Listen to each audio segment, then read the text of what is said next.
Ang mga latest, ang mga trending, ano na ba ang mga happenings? Usap-usapan. Usap-usapan. Siksik sa kwentuhang magaan at masiglang talakayan ng mga paksang siguradong inyong kawiwilihan. Bawat usapin, makabuluhan. Kaya people of all ages, kasali kayo sa Usap-usapan sa Radyo Pilipinas World Service.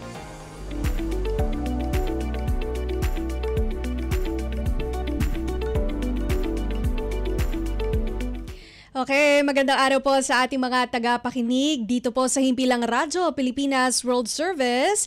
Ito po ang inyong kasama sa programa, Bea Gaza de Guzman. Siyempre, napapakinggan at napapanood po tayo sa Radyo Pilipinas World Service official Facebook page at YouTube channel. Available din po tayo sa online radio, sa audio streaming. I-download lamang po ang Evox PBS Receiver app para po sa mga wala pa nito at gustong matry ang online radio. Available po ang Evox PBS Receiver app sa Google Play Store para sa mga Android user at sa App Store naman po para sa Apple o iPhone users. At good news po, magbabalik na sa shortwave radio ang Radyo Pilipinas World Service. Ang English program po tuwing 10 a.m. hanggang 11:30 a.m. ay mapapakinggan sa 12.020, 15.640 at 17.665 megahertz. Through the Voice of America po ito, yung ating transmitter dyan sa Tinang Tarlac. Ang Filipino program naman po para sa ating mga Filipino seafarers and overseas Filipino workers po tuwing 1:30 a.m. hanggang 4:30 a.m. mapapakinggan sa shortwave frequencies na 9.370 MHz, 9.925 MHz at 12.120 MHz. Sa pakikipagtulungan po ng Presidential Broadcast Service sa Voice of America. At syempre sa programang Usap-Usapan ay mapatatalakayin natin ngayong araw kung ano ba yung mga usap-usapan syempre nitong nakaraang linggo. At isa nga po dyan na balitaan natin na mayroon pong mga ahensya ng pamahalaan ang naitala na most complaint government agencies. Kaya naman aalamin po natin sa isa sa agency na ito kung ano naman ang kanilang ginagawa para tugunan ito para po kabahagi na rin ng kampanya natin para sa good governance. Kaya naman hindi ko na po patatagalin. Live po natin kasama via phone patch si Attorney Charlito Martin R. Mendoza, ang Commissioner po ng Bureau of Internal Revenue o BIR. Magandang araw po sa inyo, Commissioner Mendoza. Si Bea Gaza de Guzman po ito ng Radyo Pilipinas World Service. Magandang umaga, Bea. Good morning. Good morning. Maraming salamat po sa pagpapaunlak sa amin. Alam po namin it's a Saturday. Perhaps it's your day off po. So thank you po for your time. Ngayon, eto nga po nabalitaan namin na ang ARTA po naglabas ng listahan ng top 10 most complaint government agencies at isa po ang BIR o ang Bureau of Internal Revenue dito po sa top 10 na ito. Ano po ang inyong masasabi na napabilang po ang inyong ahensya sa listahang ito? Una sa lahat, Bea, kinikilala namin ang report na inilabas ng ARTA. Mm-hmm. Para sa amin, ito ay mahalagang feedback mula sa publiko. Mm-hmm. At hindi naman namin tinatanggi that the agency is facing challenges. But we look at this as an opportunity for us to institute further reforms and improve the delivery of services to our stakeholders. Bagamat malaki ang responsibilidad ng BIR sa pangongolekta ng buwis para sa pambansang pondo, naiintindihan namin na ang proseso ng pagbubuwis ay maaaring maging komplikado at nakakapagdulot ng abala sa publiko or dissatisfaction. Kung kaya't ito ay pagkakataon para mas lalo pa naming palakasin ang transparency, responsiveness at taxpayer education. At ang BIR naman po ay bukas sa pakikipag-ugnayan sa publiko at sa ARTA upang matiyak na ang mga reformang aming gagawin ay may isa sa katuparan ng mas mabilis at mas epektibo at mas responsive po sa needs ng ating mga stakeholders. Ayun, napakaganda. Taxpayer education, transparency, yan po ang mga prinsipyo na ating isinusulong ngayon sa BIR. Commissioner Mendoza, batay po sa inyong datos o sa pag-aaral nyo within your agency po, ano-ano po yung mga kadalasan na inirereklamo sa inyo? Ang BIR po kasi ay may malawak na mandato at direktang pakikipag-ugnayan sa milyong-milyong taxpayers mula sa iba't ibang sektor. So napakalaki po kasi ng stakeholder base ng BIR, napakarami po nating taxpayers. For example po, sa atin lang ng mga business taxpayers or business registered taxpayers, mahigit 5 milyon na po yan. Maliban pa sa ibang categories ng taxpayers. Kung kaya, palaki rin po talaga ang posibilidad na magkakaroon ng hindi pagkakaunawaan or dissatisfaction or misunderstanding on the part of our stakeholders or on the part of our personnel. At sa lawak at dami ng transaksyon po, natural nga na may mga pagkakataong magkakaroon ng pagkaantala o hindi pagkakaunawaan o yung challenges sa proseso. Gayon din po, ang mismong likas na sensitibo na usaping buwis ay minsan nagiging sanhi rin ng heightened expectations mula sa publiko. At ang mga possible factors po ay una, yung pagbabago at pag-transition sa digital systems na minsang nagdudulot ng technical issues. Very common po ito. Okay. Meron po kasi tayong digital transportation roadmap, meron po tayong mga digitalization projects, but every now and then po talaga nagkakaroon ng technical issues. Pangalawa naman po ay yung hindi ma-access o yung limited na kaalaman ng ating stakeholders sa online platforms, kung kaya po kinakailangan pa nating i-intensify ang taxpayer education upang ma-introduce sa kanila ang mga sistemang ito at mas maunawaan nila kung paano gamitin. Meron din po yung pagkakaiba-iba ng interpretation sa mga patakaran at compliance requirements. Pagkakaantala sa serbisyo dahil sa volume ng requests at limited manpower. At minsan naman po ay nagkakaroon tayo ng mga pagbabago sa batas, ay hindi nga lang po minsan but regularly meron po mga pagbabago sa batas at regulations na nangangailangan ng adjustment mula sa publiko. At ito po recently, naging issue nga po yung mga nai-experience ng ilang taxpayers tungkol sa umano'y abuse ng authority o ng mga kawani natin sa pag-i-issue ng letters of authority at di umano ay panghaharas sa ating mga taxpayers. Ang mga aligasyon po na ito ay amin pong iniimbestigahan at masusi naming pag-aaralan upang maiwasan ang mga ganitong batikos at reklamo mula sa ating mga stakeholders to.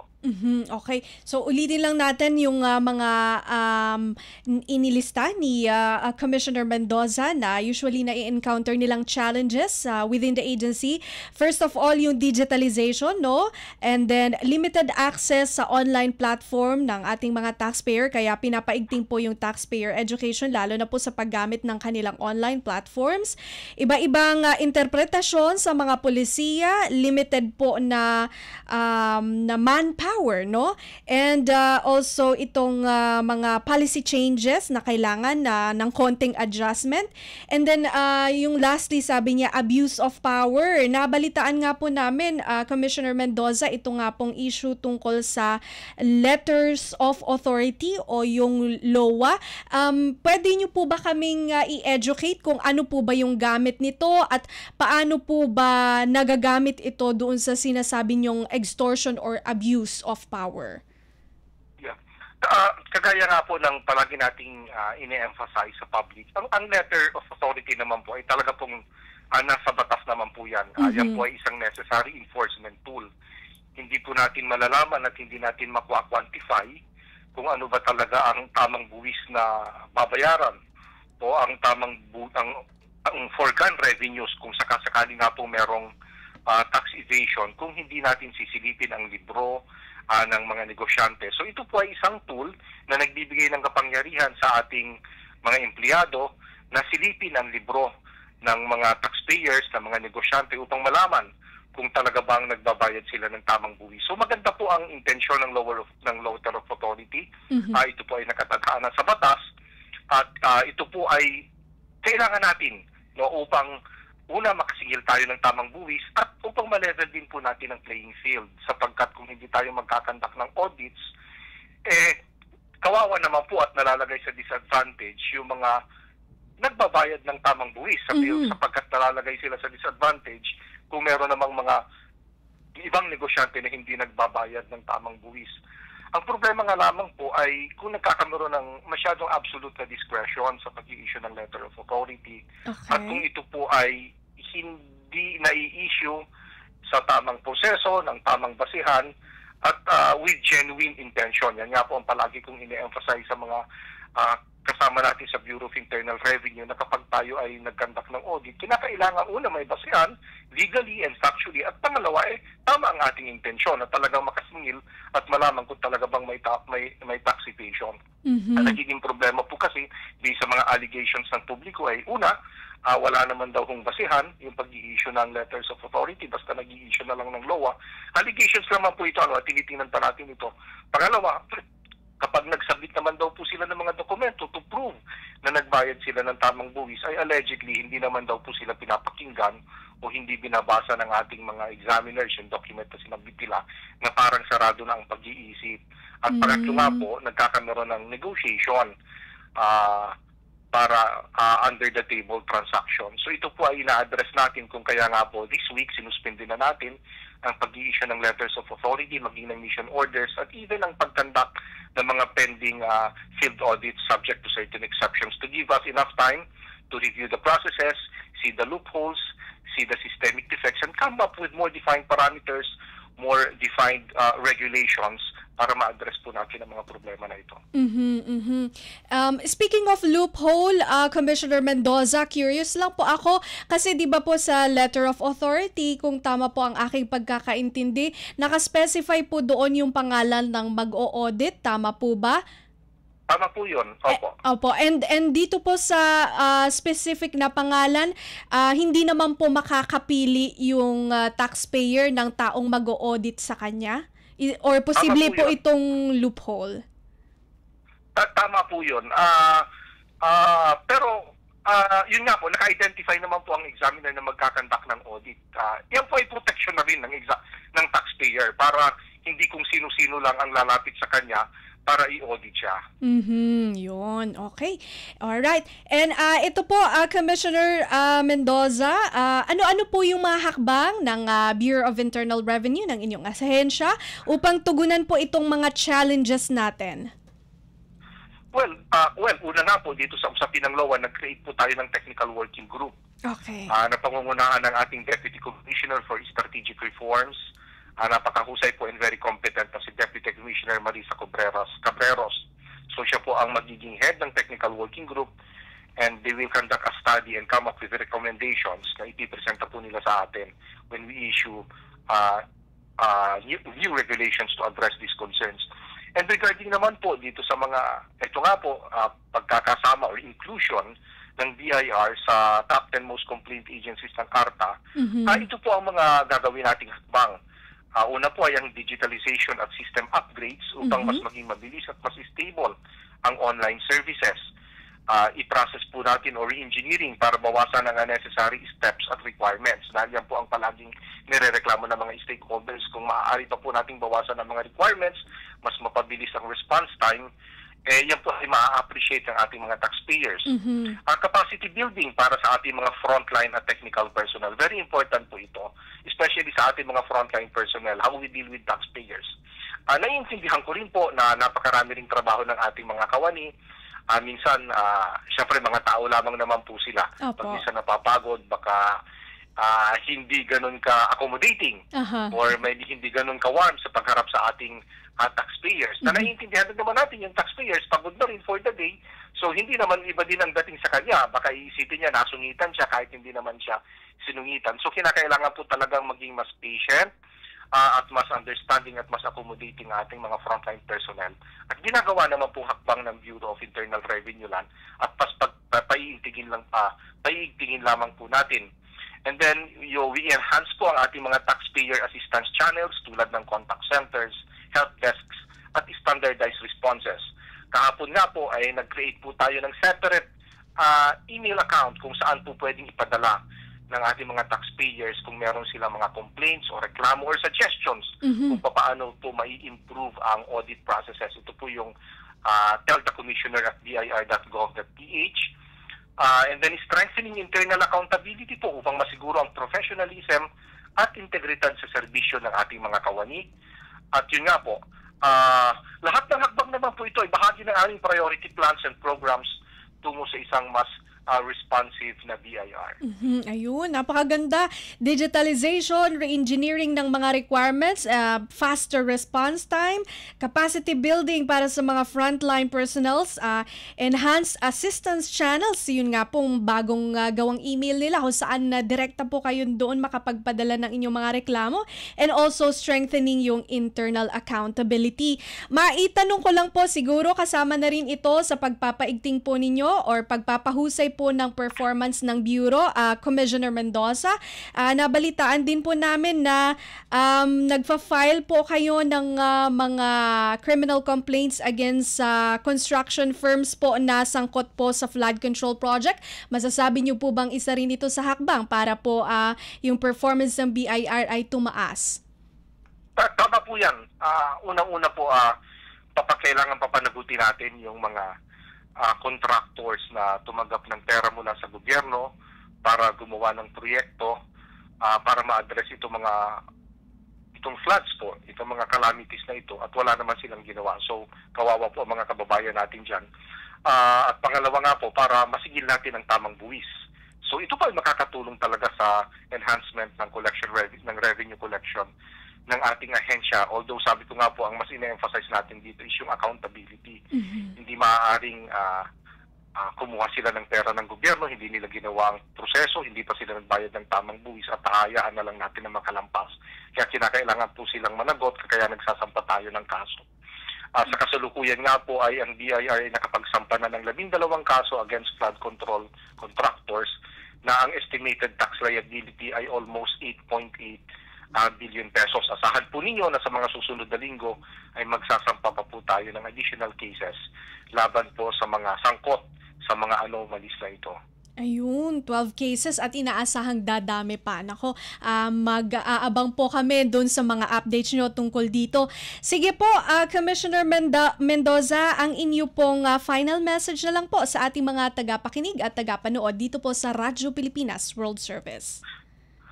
Well, una po, Bea, maraming salamat for giving me the opportunity na maimbita at makapagsalita dito sa inyong programa. Napakalaking bagay nito because it gives us the platform to communicate our messages to our taxpayers and our stakeholders. At sa publiko po, sa ating mga taxpayers, maraming salamat po sa patuloy na pagbabahagi ng inyong feedback. We value this. Mahalaga po sa amin ang inyong boses, at ito ang nagsisilbing gabay kung saan dapat pong itutok ang aming reforma. Ang BIR ay patuloy na nagbabago upang maging mas mabilis, mas malinaw, at mas maaasahan. Ang sigaw namin ay mas mahusay na serbisyo para sa bawat taxpayer dahil ang tamang buwis ay pundasyon ng mas maunlad na bansa. Makakaasa po kayong hindi kami titigil sa pag-aangat ng kalidad ng aming serbisyo. Maraming salamat po. Maraming salamat po sa inyong oras, Commissioner Mendoza. Mabuhay po kayo. Thank you, Bea. Maraming salamat po. Mabuhay po kayo.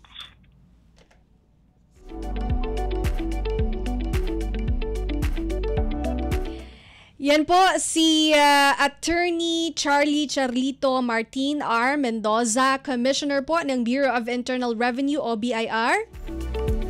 Kaya pong binigyang linaw ang mga factors na nakaapekto kung bakit napasama ang BIR sa top 10 most complained government agencies. At higit sa lahat ay ibinahagi sa atin ang kanilang action plans, no? Ano ba ang kanilang ginagawa para tugunan nito? Kasi hindi naman po pwedeng hayaan na lang natin na maiwan tayo sa top 10 most complained government agency, ano? At napakaganda po ng kanyang mga inilatag na action plan kung inyo pong napakinggan.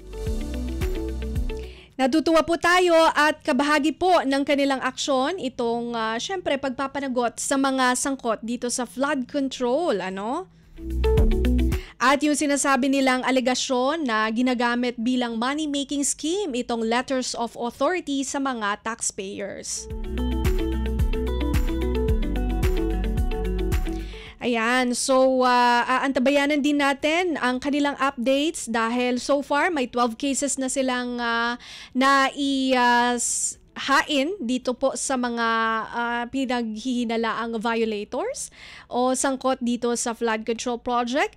8.8 billion pesos sabi niya yung halaga, no, na parang naipalusot, hindi nagbayad ng buwis.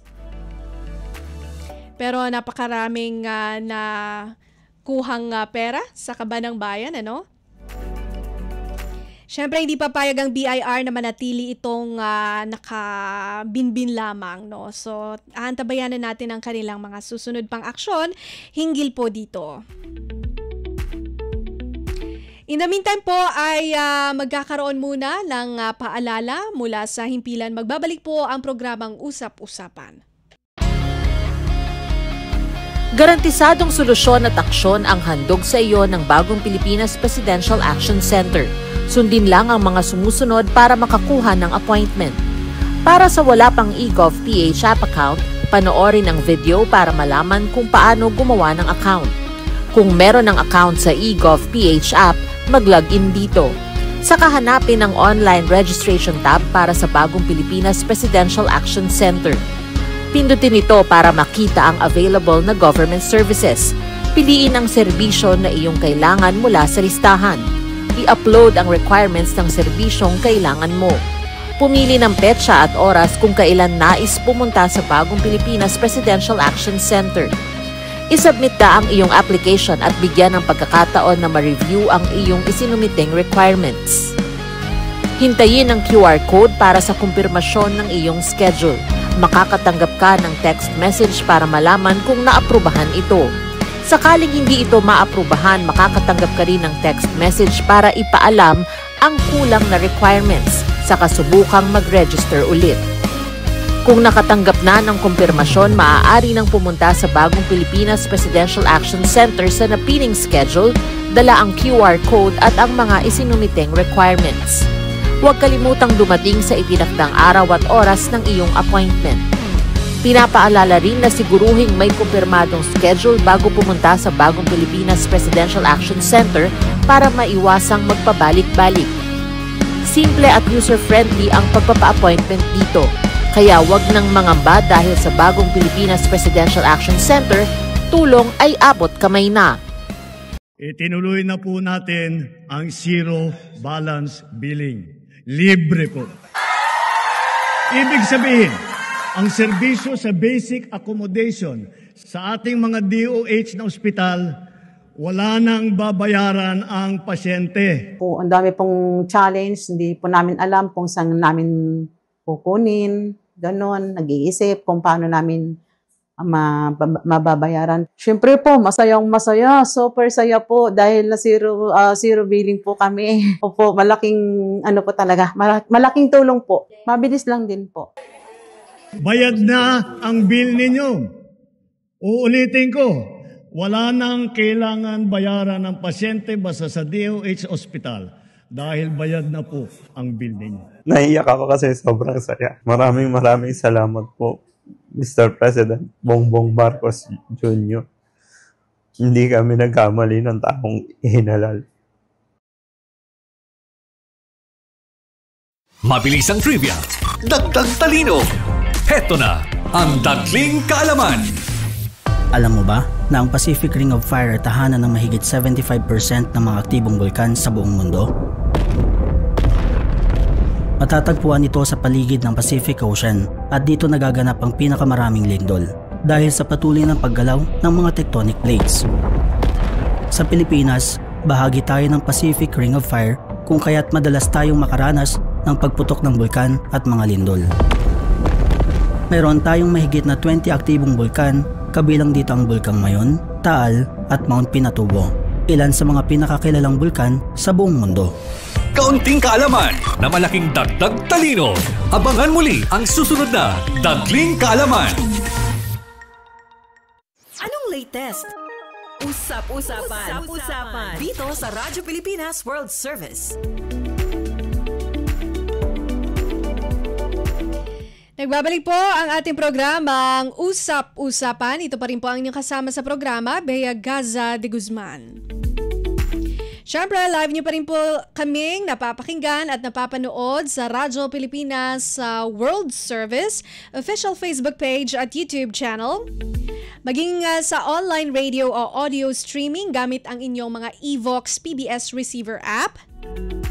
Para po sa mga wala pa nito, pwede nyo pong i-download ang Evox PBS receiver app sa Google Play Store para sa mga Android user at sa App Store naman po para sa mga iPhone user.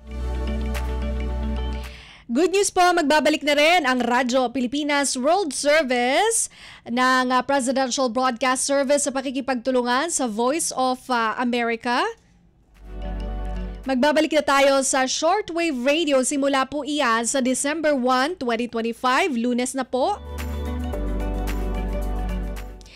At narito po ang mga shortwave frequencies kung saan mapapakinggan ang ating mga programa. Unahin na natin sa English program tuwing 10 a.m. hanggang 11:30 a.m. Mapapakinggan sa shortwave frequencies na mga sumusunod.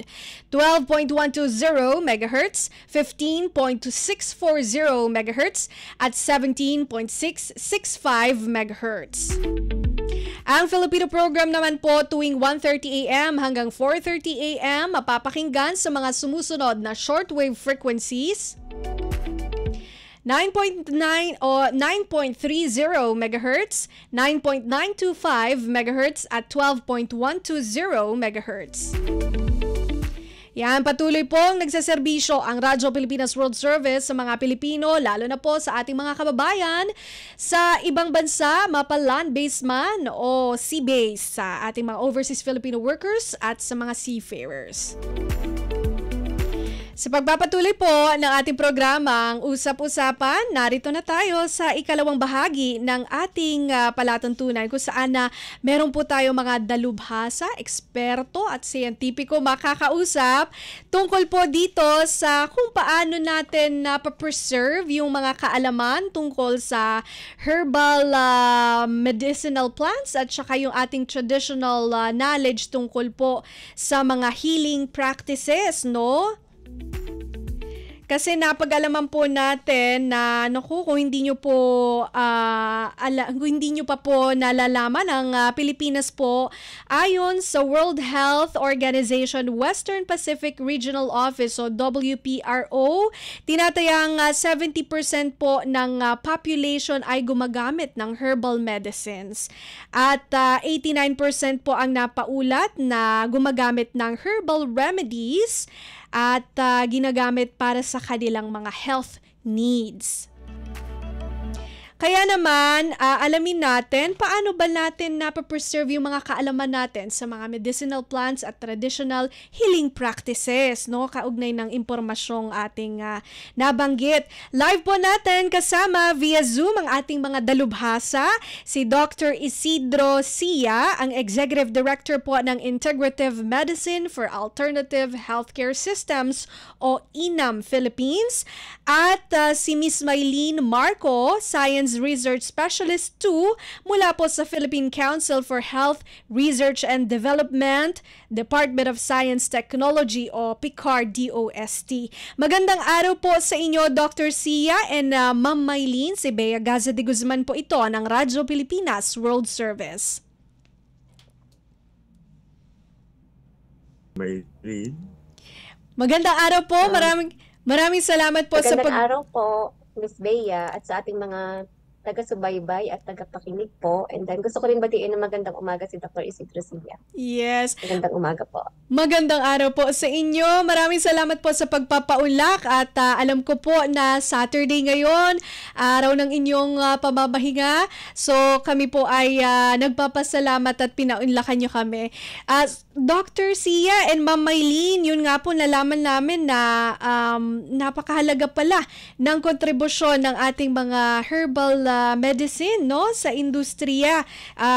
Yun nga po nabanggit ko kanina na 70% daw po ang world demand for herbal medicine according po sa Food and Agriculture Organization. Kaya naman gusto po naming malaman sa inyo bilang sa inyo pong expertise, kabahagi kayo nitong ating pagsusulong ng pagpapreserba ng traditional knowledge sa herbal medicine and yung traditional healing practices practices.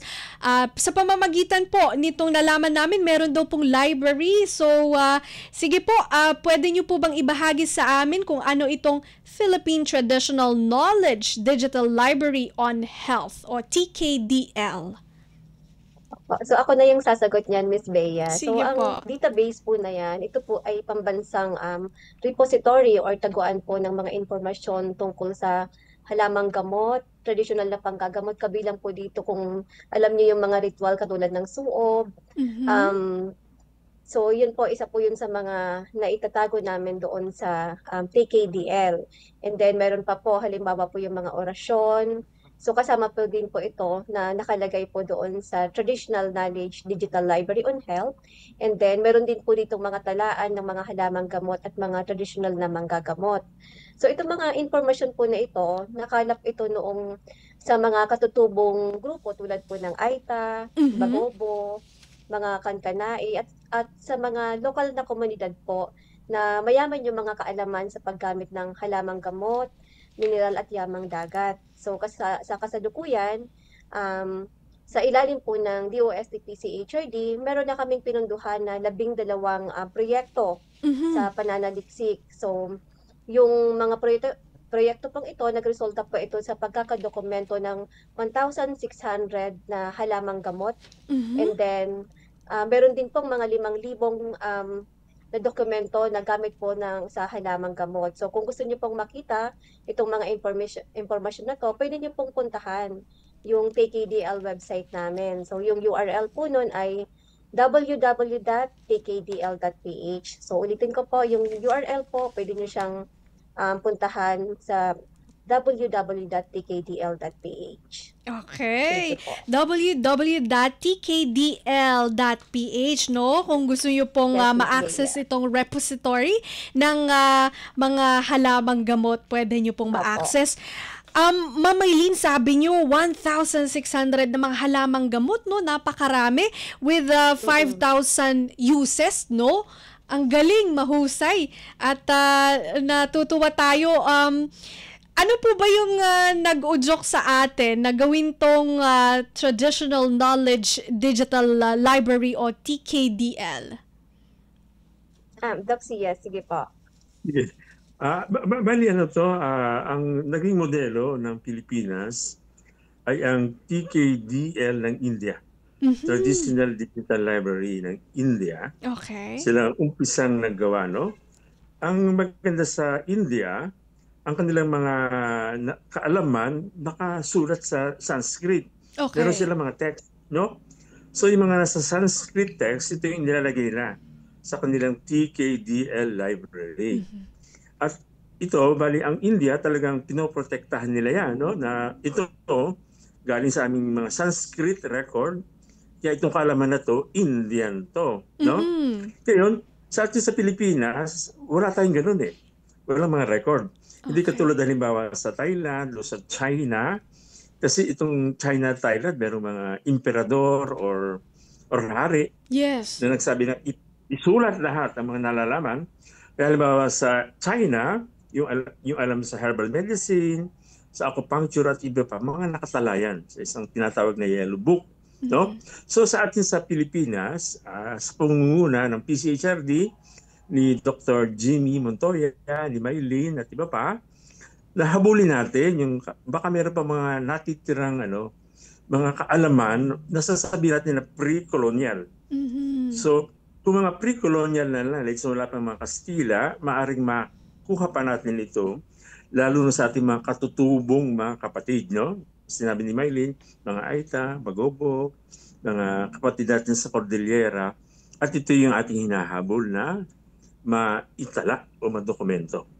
So dito kasama natin, kami ni Maylene at saka ni Yvonne, kasama natin na kinakampanya bali na sa mga, lalo na sa mga state universities and colleges, na mag-submit sila ng mga proposal na ipupundo ng PCHRD para madokumento sa lalong madaling panahon itong mga ganitong kaalaman. Bali, pamana ito.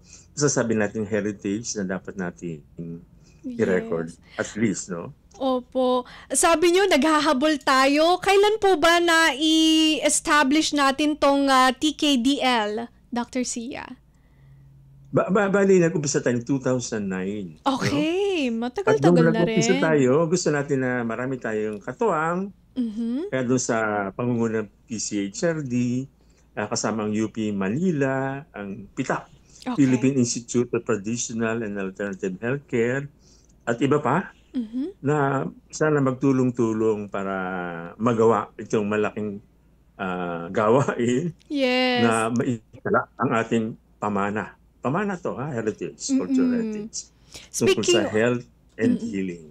Speaking of pamana, ayun, gaano po ba kahalaga matutunan natin itong pamanang ito ng medicinal plants and traditional healing practices? Oo, kasi yung mga pamana, ito pa rin nagbubuo ng ating kakanyahan o identidad bilang bansa. No?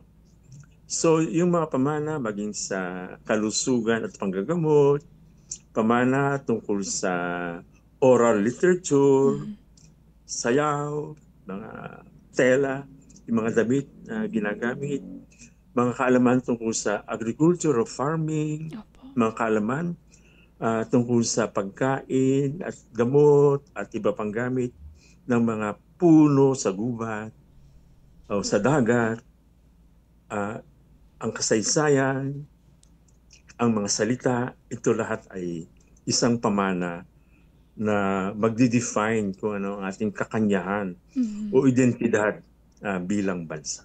Ayun, so kasama talaga to sa ating identity at siguro nakakapukaw din siya ng pagiging makabayan, no? Kasi hindi natin alam na marami pala tayong mga ganito, no, na kakadagdag sa ating karunungan, kaalaman.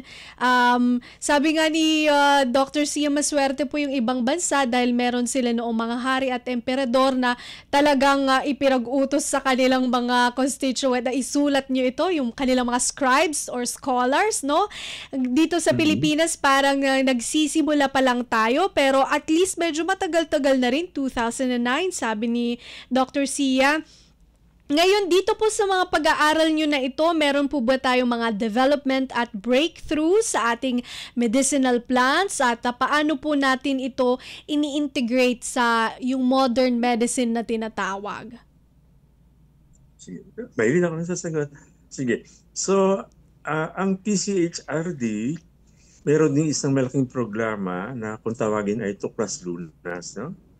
So nasa ilang mga mga state universities and colleges, at sila yung mga base ng kanilang pag-aaral upang tingnan ang safety and efficacy ng mga medicinal plants ay mula sa folklore knowledge, no? Okay. Ng traditional knowledge, no? So yun, inaasahan natin na mula sa mga pag-aaral na yan ay magkaroon ng mga mas malawak na paggamit ng mga supplement o gamot na ligtas at mabisa na nagmula sa ating mga katutubong kaalaman.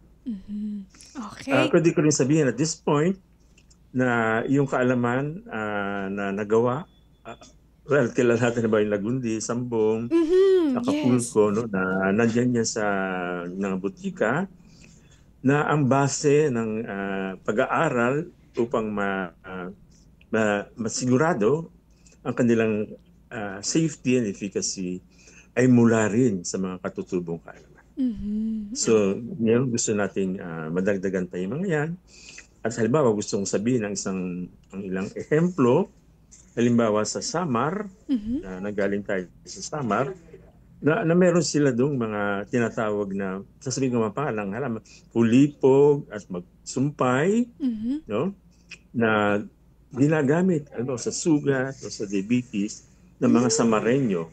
Okay. Mga Samareño sila. Hindi yung mga katutubo, katulad ng Aita o Bagobo, na maging sila man ay marami rin mga kaalaman.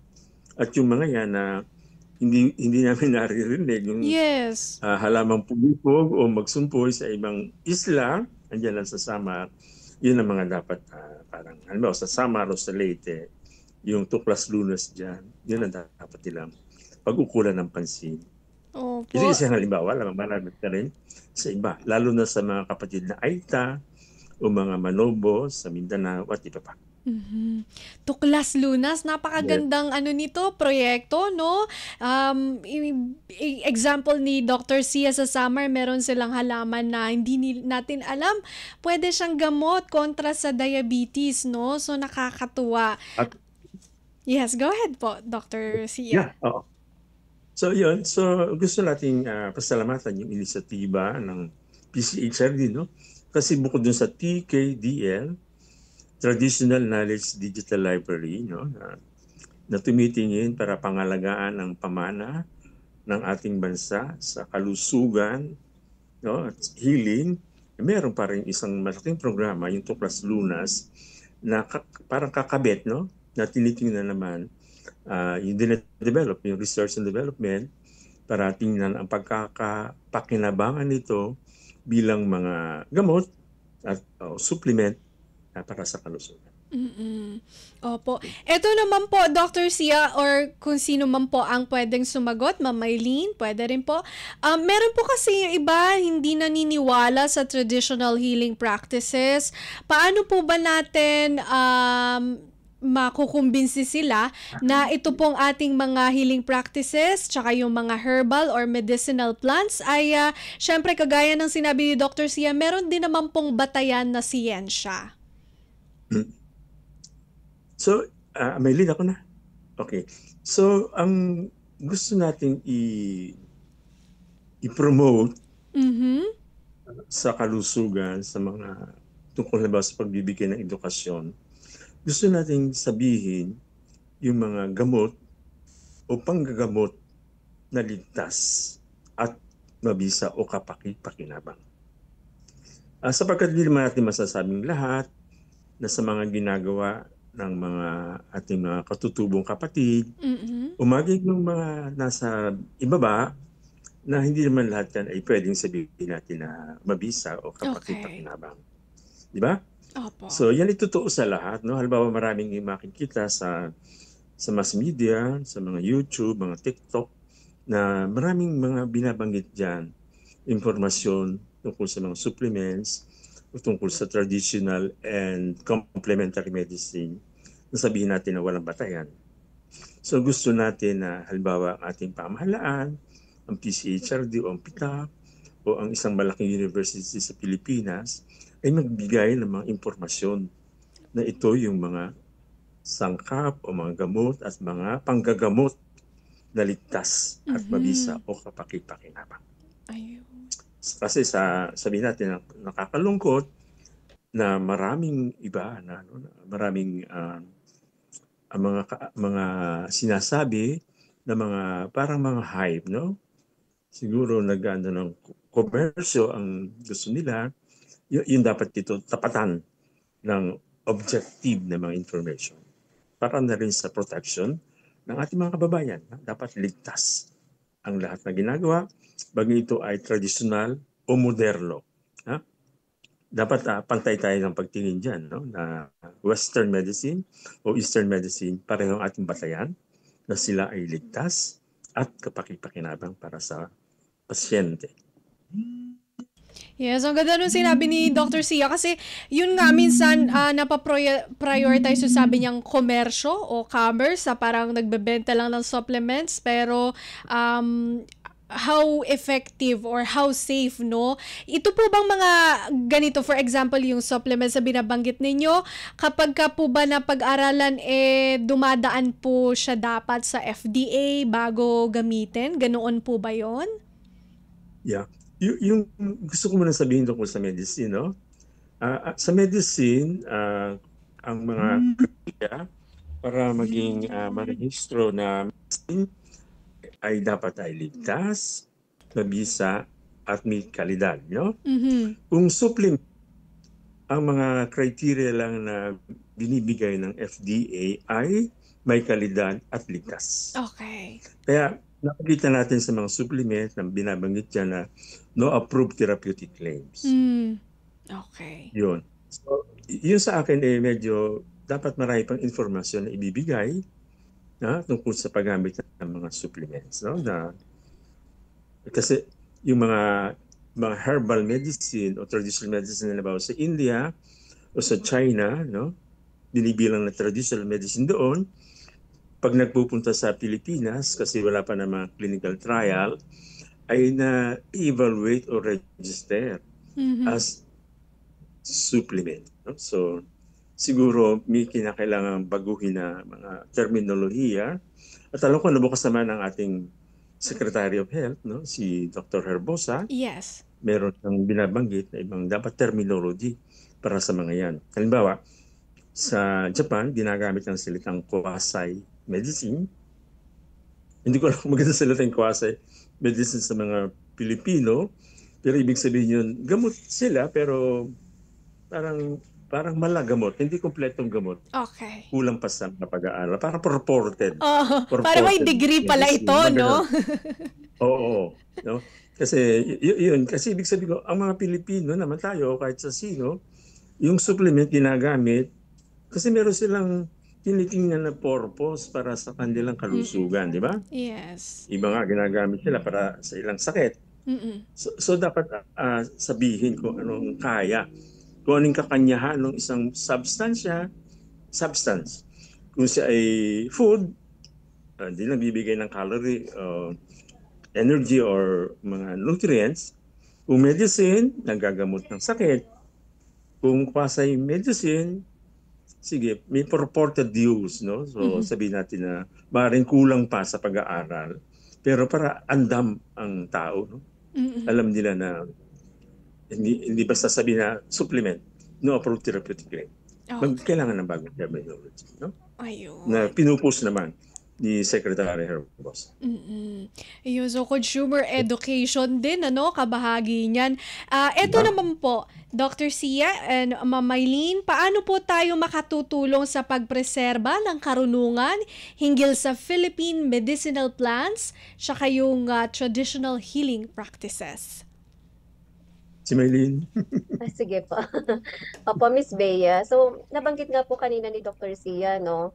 Ang sabi niya, yung kami sa PCHRD ay patuloy na nakikipag-ugnayan po sa ating mga mananaliksik sa iba't ibang akadim po sa ating bansa. So, sa katunayan po, nanggaling po kami sa Northern Samar, kinausap namin yung University of Eastern Philippines dahil yung layunin nga po namin ay mas mapalawak po yung pagdodokumento ng mga traditional na kaalaman.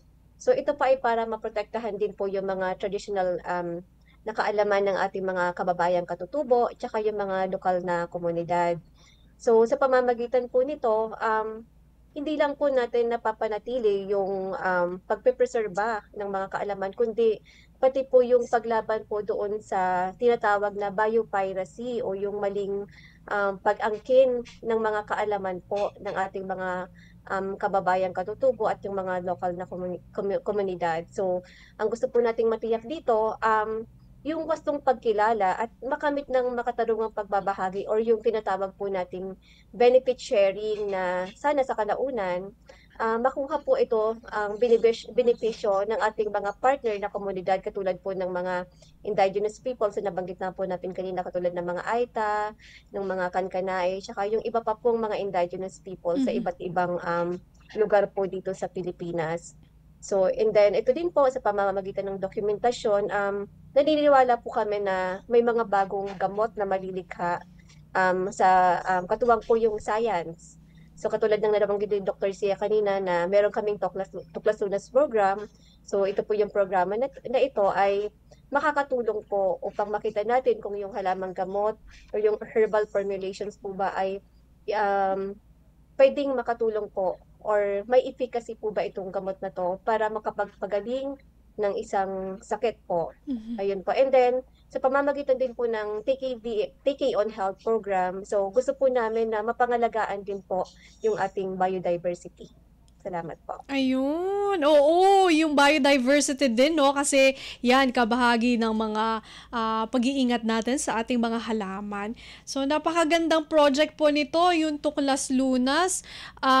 Hindi ko alam kung tama ba yung naalala ko. Parang pinag-aaralan na rin po yata yung malunggay para sa anti-cancer. Tama po ba? Ang aking, parang may nabasa akong ganun. Pero hindi po ako sure. Baka ma-fake news ako. So, hindi ko na muna po yun i-expound. So, needs further research. Kagaya ng isinusulong ni na Dr. Sia at ni Ma'am Maylene, kailangan ng pag-aaral.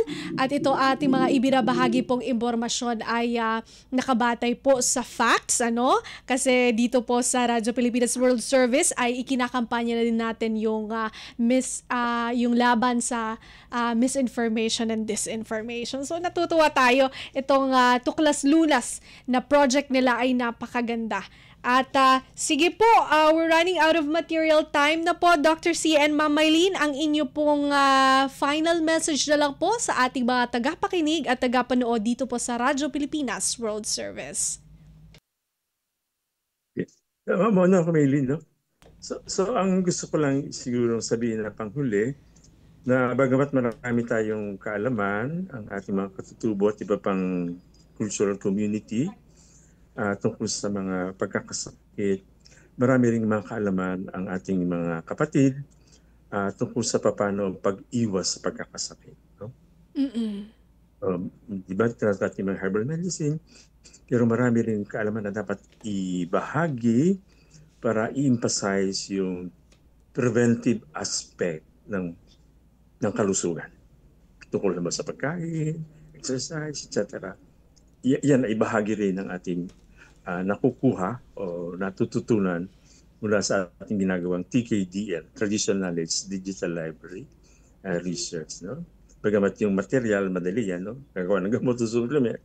Pero yung mga kaalaman tungkol sa para huwag magkasakit, paano matanatiling malusog, napakayaman din ang nalalaman ng ating mga kapatid na mga katutubo. So prevention pa rin, ano? Huwag mo na magkasakit para hindi natin kailangan yung medicinal plants. Yes. Ma'am Maylene? Ayun po, nasabi na po ni Dr. Sia. So kami po sa PCHRD, katuwang yung aming consultant, ay kami po ay patuloy na magsiservisyo po sa ating mga kababayan sa pamamagitan po ng pananaliksik upang sana'y matugunan po natin yung pangangailangang pangkalusugan ng ating mga kababayan. Maraming salamat po, Ms. Bea, sa inyong imbitasyon para maibahagi po namin yung programa namin tungkol sa Traditional Knowledge on Health Program at Tuklas Lunas po sa ilalim ng DOST-PCHRD. Yes, maraming salamat po, Ma'am Maylene and Dr. Sia. Yes. Sorry, Bea. Yes, go ahead po. Napapasalamat ang TKDL program, no? Si Maylene na nandyan. Pero imbitahin niyo susunod yung Tuklas Lunas. Yes, oo nga. Nasa isip ko na nga po yan. Ihirit ko nga po sana yung Tuklas Lunas. Sa susunod po, titignan ko po, makiki-coordinate ako kay Miss Juwin para i-schedule yan. Kasi gusto ko rin po pag-usapan yun. Para hindi sapat ang ating, marami kasi kayong ideas and gusto namin yun. So, we'll schedule po another one with Miss Juwin para po sa Tuklas Lunas. Nakakatuwa. At more power, no, sa TKDL. Marami pa po itong matutulungan, no? Lalo na po sa mga interesado talaga na malaman itong ating mga medicinal plants and traditional healing practices. Thank you so much po, Dr. Sia and Ma'am Maylene. Mabuhay po kayo. Thank you. Salamat. Thank you po. Salamat po. Yan, sina Dr. Isidro Sia, Executive Director ng Integrative Medicine for Alternative Healthcare Systems o INAM Philippines. Kasama po si Ma'am Maylene B. Marco, Science Research Specialist 2, Philippine Council for Health Research and Development o PCHRD ng Department of Science Technology o DOST. Ibinahagi sa atin ang Philippine Traditional Knowledge Digital Library on Health. Ito po yung repository o imbakan ng mga karunungan patungkol po sa medicinal plants at sa traditional healing practices dahil ito nga sabi ang herbal medicine adoption daw sa Pilipinas ay nakatutulong sa pagsusulong ng global green pharmacy. Lalo na po dito po sa Asia, no? Kasi nasabi natin kanina na batay sa World Health Organization ay itinatayang $5 trillion sa 2050 ang magiging kumbaga makukuha nating income sa global herbal industry. At 70% po ng world demand sa herbal medicine ay mula sa Asia. No, so alam natin na kabahagi dyan ang Pilipinas. Marami tayong mga nalalaman tungkol sa medicinal plant at healing practices. May ambag ang ating bansa dito po sa industriya ng green pharmacy. At muli po iniimbitahan namin kayo pakinggan ang Radyo Pilipinas World Service Program sa pamamagitan po ng ating shortwave frequencies dahil tayo po ay nagbabalik na sa shortwave radio para po magpatuloy sa pagbibigay serbisyo sa ating mga overseas Filipino workers at seafarers. So, para sa mga nasa laot dyan at sa mga naka-day off at namamahinga pagkagabi at gusto tayong pakinggan sa shortwave radio, pwede nyo po tayong mapakinggan sa 12.020 MHz, 15.640 MHz at 17.665 MHz. Yan po ay sa English program tuwing 10 a.m. hanggang 11:30 a.m. Sa Filipino program naman po tuwing 1:30 a.m. hanggang 4:30 a.m. mapapakinggan naman po tayo sa mga shortwave frequencies na mga sumusunod, 9.30 MHz, 9.925 MHz at 12.120 MHz. Siyempre po napapakinggan at napapanood niya na rin po tayo sa Radyo Pilipinas World Service official Facebook page at YouTube channel maging sa online radio gamit ang inyong mga Evox PBS receiver app. Bago tayo tuluyang magpaalam, maraming salamat muna sa ating Master Control kay Sir Milo Junella, sa ating Warcast kay Hiro Lucero at sa aking pong mga co-producers Erwin Peñano and Jerome Toledo. Hanggang sa susunod na edisyon po ng programang Usap-Usapan, muli ito po si Bea Gaza de Guzman. Magandang araw. Anong latest? Usap-usapan. Usap-usapan. Dito sa Radyo Pilipinas World Service.